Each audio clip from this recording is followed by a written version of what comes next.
Hello everybody and welcome to the Sword of Corone quest battle for the Kingdom of Bretonnia.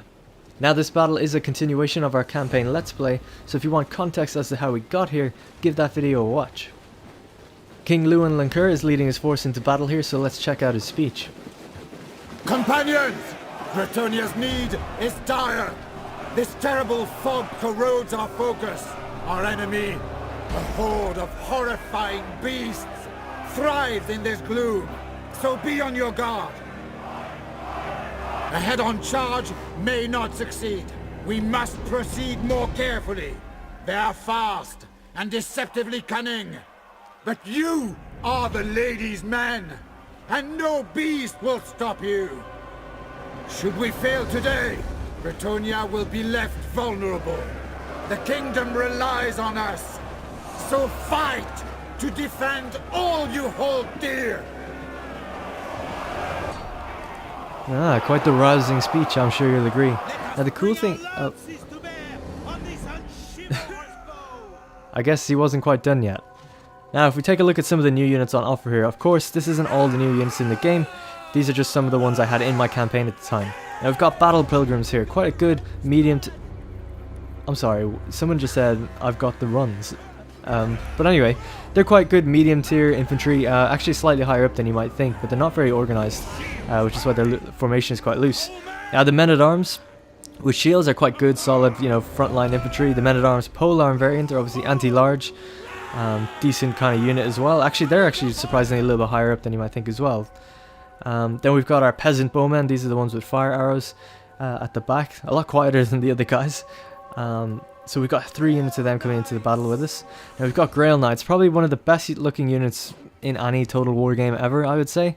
They're just really bold and colourful and really highly detailed. You can see all the individual digits on their chainmail and the different patterns on the shield. They're really colourful as well. Each one is very unique and very cool looking. And then they've also got the, you know, the kind of flaming lances going on. So they do just look absolutely incredible. They really have that like pristine, prestigious, knightly feel to them. Now in front of them we've got the questing knights. Not as high tier as the Grail Knights, but equally as good looking. These guys are carrying all sorts of different things with them into battle. They're using two-handed swords. They're really good for anti-infantry. And they've got lovely like bits of parchment, kind of like almost like wooden pews and you know, candles and things strapped to the back of the horses. They look absolutely fantastic. They really look good. Then we've got kind of our anti-large cavalry here, the Knights of the Realm. Again, just stunning shield patterns and just the different looks of each different kind of soldier within the unit. Really brings the unit to life, and all this colour, they're all representing their different dukedoms and their houses and things like that. They just look really, really impressive. And obviously their tall lances, they're kind of like shock cavalry, able to punch into different units pretty hard. Then we've got the Pegasus Knights up top. A familiar unit for those who play multiplayer. These guys are quite beastly. They can just like fly over different units straight into the enemy, like, you know, missiles in the back and things like that, and really bog down people. Now I'd be remiss if I didn't mention the Green Knight. The Green Knight has come to us from our campaign. You know, you only get him 4 times ever in the campaign for 15 turns each time, so we have to make really good use of him. He's an extremely powerful melee fighter who's ethereal and a melee expert, so we'll get him into combat and check out his abilities. Now the Orcish Raiders have decided to meet our challenge rather than scurrying away. Show them the folly of crossing blades with the bravest of Bretonnia. Now I'll be cutting between more cinematic replay footage and the regular game footage just to give you that high fidelity, high detail look at the units as the battle's progressing, as well as the gameplay of actually trying to fight and win the battle. Now we're just slowly moving up, waiting for the Gridskins to kind of show themselves in the trees. If you check out the radar, we can see that they're kind of making their way towards us slowly. Let's pop these guys on guard mode. We don't want them running off too far. Not sure, you know, from the campaign we know there's going to be at least 3 waves of enemies, so we don't want them going off in one direction for too long. Seems like they're coming in from the right here a little bit, so let's just kind of turn to face them. Now it looks like we've deployed a little bit off to the left here. I wanted to get in front of this open ground, so we'll just kind of slowly navigate towards the left. We are actually more on the defense here. The Greenskins are going to be coming for us. And the questing knights just look so cool moving forward there. Alright, we can just about see them in the distance, some of them coming through the woods there, making their way to us. It looks like our armies might be comparable even at this point, as the balance of power is 50-50. So let's again try to rotate just a little bit more to the right and pull back a bit. I want this open plain out there just so my archers can fire all the way up to the length of the forest. And that way none of the arrows are going to be hitting the trees, you know, I should be hitting them more directly. Now a lot of people wonder how to do that rotate move. I always see people asking questions on how you do that. It's quite simple. You just hold Alt and left drag and click. And then if you want to rotate, you just press Control after you've pressed Alt. The Lion's will! Kill the enemies of Bretonnia! Looks like we've got some cavalry exposed on the right here. So we've got our Knights of the Realm anti-large cavalry. Let's pop them into wedge formation, which is a new formation for this type of cavalry, which gives us a kind of an increase to melee attack and charge bonus. Slows down our speed though, and let's see what happens. Beautiful, just a nice smash in there, get really heavily involved in that fight. They should win that fight, they are anti-large cavalry after all. There seems to be some arrow fire coming in on them, so we'll just move up that little bit just to actually support them. We don't want to leave them too far out on their own. We got some more cavalry on the left. Now my anti-infantry cavalry might not be as good against these orc boar boys, but we do have the Grail Knights at the back, which are anti-large, so that should hopefully help that fight. Let's start getting into combat here. Now, of course, my flaming and poison arrows are going to weaken the enemy. I'm hitting them on the black orcs just to make sure that I have my best chance of beating them, weakening their strongest unit. Now we want to turn off that wedge formation and pull out, because that'll give us an extra speed to kind of get away. What do you bid? Oh, it looks like there's a wind spell coming in. Not a problem for the Green Knight though, we're going to send him into that combat. The Pegasus Knights have landed on their archers in the distance, bogging them down, so that'll free us up a little bit. There's a thick mass of troops there, so I'm going to get the Comet of Cassandora to come down. Our Damsel can cast that in. And we'll try to flank them with our Battle Pilgrims.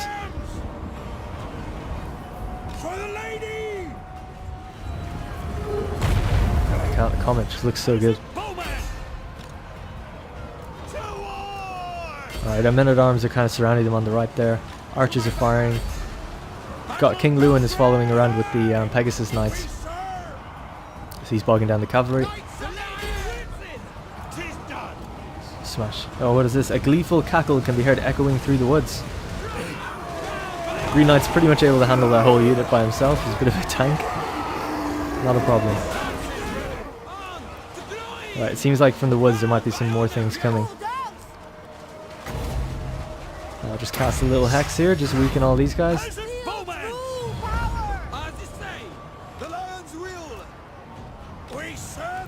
Cavalry's still a bit bogged down on the left, can't quite get over to the main body of the army just yet.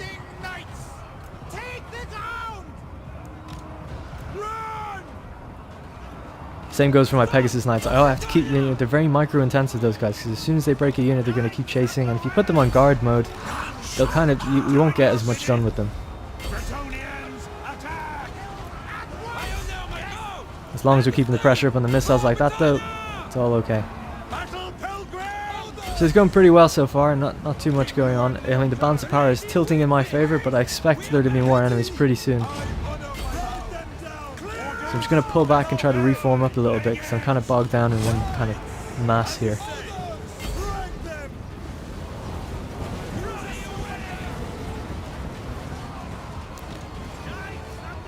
Alright, their general is surrounded. It looks like they cast a hex on me of some sort.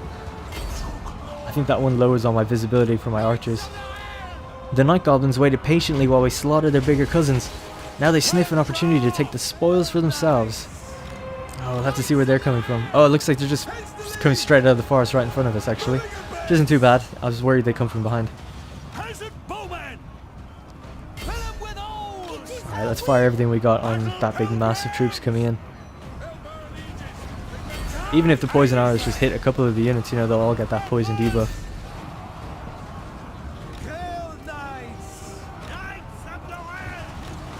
I'm always very shy with my cavalry, I always try to keep it away from infantry, but these knights are very powerful. They can easily go toe-to-toe with infantry. Alright, let's get our damsel in there. The battlefield just looks so beautiful when you have Pegasus Knights floating around above. The different men-at-arms down on the ground, the damsel casting her spells. The Bretonnian aesthetic is just one of my favourites in the game. Probably that and vampires, which is great when you can fight Musalon. Oh, what's this? I hear some horns in the distance. A small force of goblins has flanked us. Alright, let's shift our pole arms out that way and get our battle pilgrims to face it, just to see what's coming in.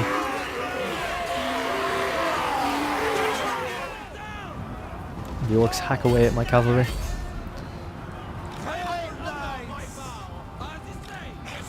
We've actually slightly misplaced our Green Knight as well. It seems to have got lost chasing some enemies, so we'll pull him back a little bit as well. Get our cavalry out and about. They're all kind of bogged down a bit. There's a bit of a thick mass over on the left, so if we can just kind of mop them up fairly quickly, it should be good. And my archers have turned to face whatever's incoming here. It looks like we just got a couple Spider Rider units. It's not too bad at all. We'll send our Green Knights straight into one of them and just fire all our archers on the other. Hopefully that'll bog them down. They are staying away from my infantry though. It's a bit difficult to kind of catch them. I'm still clearing that mass on the left.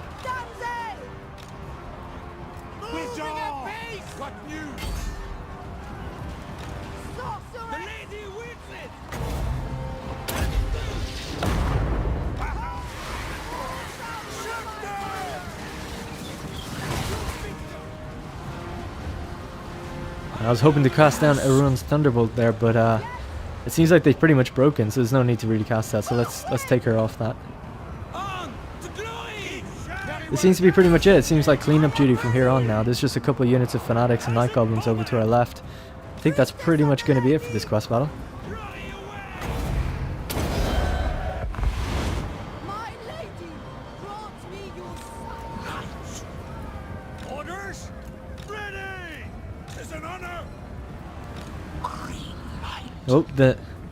The Forest Spider Riders have come back.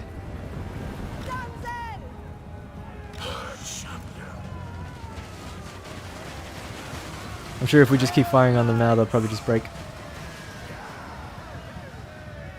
To victory!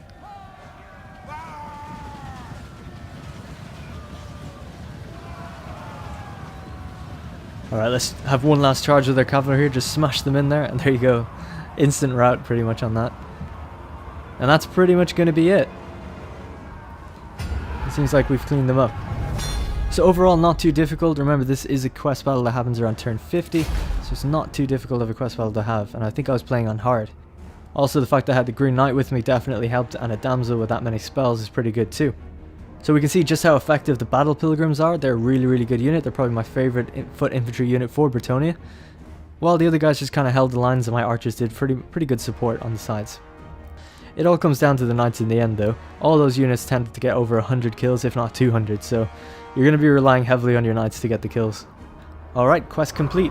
Remember to check out our campaign Let's Play if you want to see the context for this battle, and to subscribe to us on YouTube for more exclusive videos.